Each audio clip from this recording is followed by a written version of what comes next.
नमस्कार दोस्तों, मैं STT 19 का एक कैंडिडेट हूँ।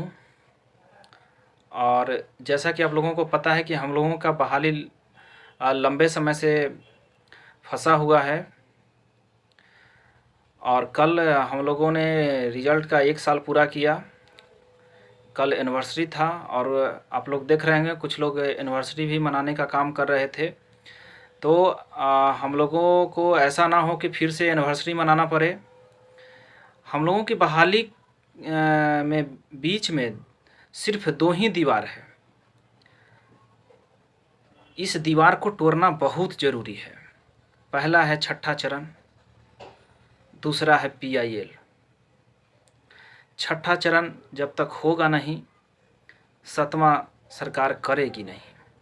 हालांकि हमारा बहाली से स्टेट 19 से चरण से लेना देना नहीं है, लेकिन सरकार कहती है 6 के बाद ही 7 आता है, 6 के बाद ही 7 आता है, छठा के बाद 7वां होगा। ये है। दूसरा है PIL हो चाहे रिट हो, कोर्ट में सुनवाई नहीं हो रहा है। लोग केस को सोना के अंडे देने वाला मुर्गी समझ बैठे हैं कि जिस दिन मुर्गी कट जाएगी, जिस दिन केस सुनवाई हो जाएगा, हम भिखारी हो जाएंगे। अभी भी उनके पास पैसा आता है। कुछ लोग फ़ोन करते हैं। 30,675 की संख्या बहुत बड़ी है भाई। नए नए लोग जब फ़ोन करते हैं कि भैया कब होगा, तो उनको यही बताया जाता है कि होगा 200%, लेकिन पैसा घट रहा है। तो छोड़िए ये सब बात, लेकिन यही 2 दीवार है। और इस मझधार से निकलने के लिए सिर्फ और सिर्फ एक ही रास्ता है कि STT के अंकों के आधार पर बहाली को संपन्न कराया जाए। और इससे फ़ायदा ये होगा कि कुछ अंकों से जो छूटे हुए लोग हैं उनका भी हो जाएगा। जहाँ तक आप लोगों को पता होगा कि छठे चरण में जो सीट बचेगा उसको जोड़ने की बात कही गई है। 19-20 तक जितने रिटायर्ड टीचर हुए हैं उनका भी सीट जोड़ने का बात संजय कुमार सर कह रहे थे। ऑडियो आप लोग सुने ही होंगे। अब कितनों भी आप लोग जान लगा दीजिएगा, तो ये संभव नहीं है कि कंप्यूटर साइंस में 1700 सीट में 17,000 लोग का हो जाएगा। 1700 सीट है तो बहुत हो सकता है, तो दुगना हो सकता है, 3400 हो सकता है, 3000 हो सकता है, 2500 हो सकता है। लेकिन कंप्यूटर साइंस का कोई नेता बने जो सबसे निचले पायदान पे हो, उनका 70-75 नंबर हो, तो उनका तो संभव नहीं है। इसलिए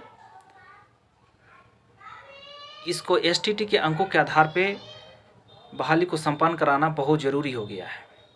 और आप लोगों को बता दें कि 2011 की पात्रता परीक्षा अलग थी और हम लोगों की पात्रता परीक्षा अलग थी। हम लोगों की पात्रता सब प्रतियोगिता परीक्षा थी। इसीलिए जो कुछ अंकों से छूट गए हैं उनका रिजल्ट नहीं दिया गया है। कुछ अंकों का मतलब आपको बता दें कि 150 में 45% OBC को लाना था, तो 45% का मतलब होता है 67.5। तो जो 67.5 से ऊपर जिनका नंबर है उन्हीं को क्वालिफाई किया गया है।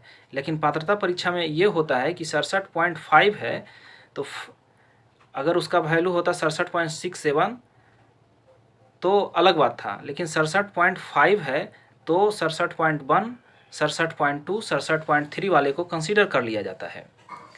जैसा कि 2011 में किया गया, 2017 BTET में किया गया, कल परसों CTET रिजल्ट दिया है उसमें भी किया गया। आपको बता दें कि CTET में 55% लाना रहता है OBC को, तो 150 का 55% निकालिएगा तो 82.5 आता है।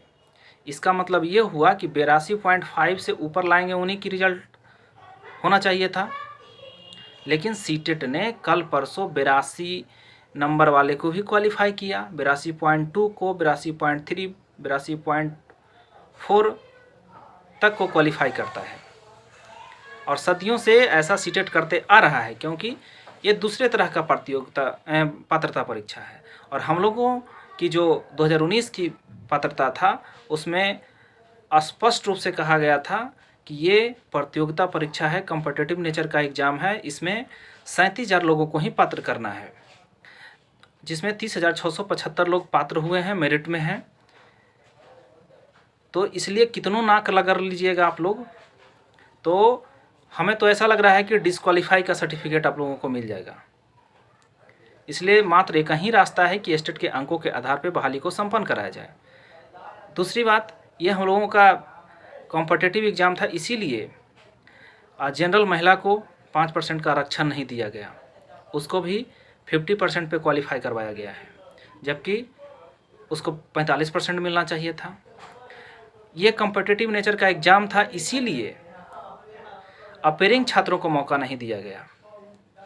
मेरा उस समय एमएससी फाइनल नहीं हुआ था, 4 सेमेस्टर था मेरा, 17-19 सेशन था और 19 में ही ये नोटिफिकेशन आया था। तो हम फॉर्म को नहीं भर सके। हमने बिहार विद्यालय परीक्षा समिति उस समय गया था और पूछा था एग्ज़ाम कंट्रोलर से कि सर मेरा रिजल्ट नहीं आया है, अपेयरिंग पे हम पेपर 2 का फॉर्म भर सकते हैं। उन्होंने सख्त निर्देश दिया था कि आप ऐसा मत कीजिए, ये कॉम्पिटिटिव नेचर का एग्ज़ाम है, आप नहीं भर सकते हैं। अगर पकड़े जाएंगे तो आपका पेपर 1 भी रद्द कर दिया जाएगा। तो कहीं ना कहीं सबका एक ही उपाय है कि एसटीटी के अंकों के आधार पे किया जाए।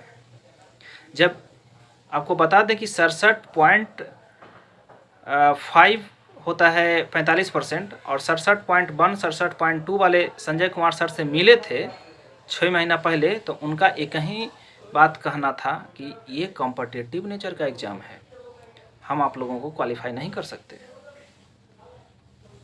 हालांकि वो लोग कोर्ट में भी गए हैं, ईडब्ल्यूएस की महिला भी 5% आरक्षण नहीं मिला है, वो लोग भी कोर्ट गया है। अपेयरिंग छात्रों को मौका भी नहीं दिया गया है। तो सबका मात्र एक ही उपाय है, एस्टेट के अंकों के आधार पर किया जाए।